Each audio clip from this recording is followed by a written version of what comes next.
ఇంత punctual subscribers నాకు తెలిసి ఏ యూట్యూబర్కి ఉండరేమో గైస్. నేను లాస్ట్ Jan 28కి మష్రూమ్ సీడ్స్ తీసి మనం టిష్యూ పేపర్ లేచేసి పెట్టినాం కదా, ఎగ్జాక్ట్లీ Feb 28కి I started getting messages and reminders also. ఇంకా 1 month అయిపోయింది మనం మష్రూమ్ సీడ్స్ పెట్టేసి, Feb 28 వచ్చేసింది, Jan 28కి నువ్వు పెట్టినావు అని చెప్పేసి ఎంతమంది కమెంట్ చేసారు. అసలుకి నేనైతే షాక్ అయినా, వామ్మో ఎంత మంచిగా గుర్తుపెట్టుకున్నారు ఏంది మీరందరూ అని చెప్పేసి. But hats off to you guys, very nice subscribers you all are.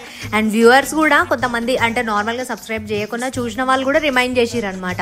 So మనము ఏం చేసినామంటే ఆ రోజే నేను తీసి ఏం చేసిన, ఫ్రిడ్జ్లో 48 hours పెట్టాలి అని చెప్పి అంటే అది తీసి అట్లనే ఆల్మోస్ట్ 48 hours వరకు ఫ్రిడ్జ్లో పెట్టిన. ఓపెన్ చేసి చూసినప్పుడు ఇట్లా మౌల్డ్ అంటే లైక్ ఇట్లా ఫోమ్ మీకు కనిపిస్తుంది కదా, ఇట్లా బురుగు లాగా. నేను టచ్ చేసి చూసిన అది చేతికి అంటుతుందేమో చూద్దామని చెప్పి, కానీ అసలు ఏం టచ్ అవ్వలే, కానీ చాలా ఇట్లా సాఫ్ట్ లేయర్ లాగా ఉందన్నమాట.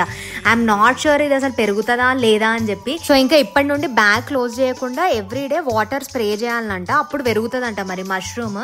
చూడాలి మరి పెరుగుతుందంటారా గైస్, నాకైతే డౌట్ వస్తుంది.